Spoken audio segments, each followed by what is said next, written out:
വനിതാ ലീഗ് മലപ്പുറം ജില്ലാ കമ്മിറ്റി പ്രകടനവും ഐക്യദാർഢ്യ സമ്മേളനവും നടത്തി.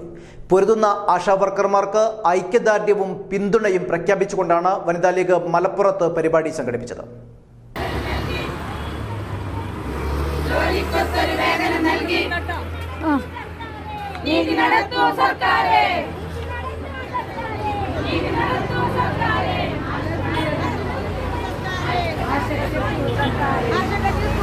ജോലി ചെയ്ത കാലത്തെ പ്രതിഫലത്തിനു വേണ്ടിയും വേതന വർധനവ് ആവശ്യപ്പെട്ടും ആശാവർക്കർമാർ തിരുവനന്തപുരം സെക്രട്ടേറിയറ്റിന് മുന്നിൽ നടത്തിക്കൊണ്ടിരിക്കുന്ന അനിശ്ചിതകാല സത്യാഗ്രഹത്തിനോട് ഐക്യദാർഢ്യവും അനഭാവവും പ്രകടിപ്പിച്ചുകൊണ്ട് മലപ്പുറം ജില്ലാ വനിതാ ലീഗ് കമ്മിറ്റി വ്യാഴാഴ്ച മലപ്പുറം കുന്നുമ്മൽ ഐക്യദാർഢ്യ പ്രകടനവും ഐക്യദാർഢ്യ സമ്മേളനവും നടത്തി. ഉച്ചയ്ക്ക് 3 മണിക്ക് ശേഷം ജില്ലാ കലക്ടറുടെ ബംഗ്ലാവ് പരിസരത്ത് നിന്ന് പ്രകടനം ആരംഭിച്ചു. തുടർന്ന് മലപ്പുറം സിവിൽ സ്റ്റേഷന് മുന്നിൽ ഐക്യദാർഢ്യ സമ്മേളനം നടത്തി. വീട്ടിൽ സഹായം ചോദിച്ചു വന്ന് സഹായമൊന്നും നൽകാതെ ശകാരിക്കുകയും വീട്ടിൽ നായയെ വിട്ട് കടിപ്പിക്കുകയും ചെയ്തതുപോലെയാണ് സമരം നടത്തുന്ന ആശാവർക്കർമാരോട് സർക്കാർ കാണിച്ചത്.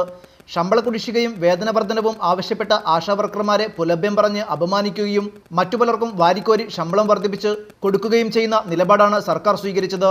സ്ത്രീകളോടുള്ള സർക്കാരിന്റെ പുച്ഛമനോഭാവം കൂടിയാണ് ആശമാരോടുള്ള സമരത്തിലൂടെ സർക്കാർ പ്രകടമാക്കുന്നത്. ആശമാർ ഏതു രാഷ്ട്രീയത്തോട് അനുഭാവം പുലർത്തുന്നവരാണ് എന്ന് നോക്കിയല്ല, അവർ അനുഭവിക്കുന്ന പ്രയാസത്തിന് പരിഹാരം തേടിയും അവരോടുള്ള അനുഭാവവും അനുകമ്പയും പ്രകടിപ്പിച്ചുമാണ് വനിതാ ലീഗ് ഐക്യദാർഢ്യ പരിപാടി സംഘടിപ്പിച്ചത്. വേതനത്തിനു വേണ്ടി വേദന സഹിച്ച് സത്യാഗ്രഹം നടത്തുകയാണ് കേരളത്തിലെ ആശാവർക്കർമാരായ സ്ത്രീകൾ.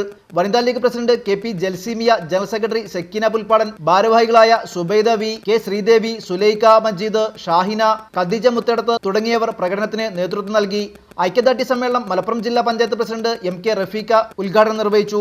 മുസ്ലിം ലീഗ് ജില്ലാ വൈസ് പ്രസിഡന്റ് ഉമ്മർ അറക്കൽ മുഖ്യപ്രഭാഷണം നടത്തി. മണ്ഡലം പ്രസിഡന്റുമാരായ Sulaikha B Jumailath, Kuttippuram block panchayat president Waseema തുടങ്ങിയവർ സംസാരിച്ചു. ന്യൂസ് 99 മലപ്പുറം.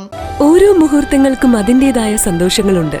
അതിൽ ചിലത് ഒരിക്കലും മറക്കാൻ പറ്റാത്തതും.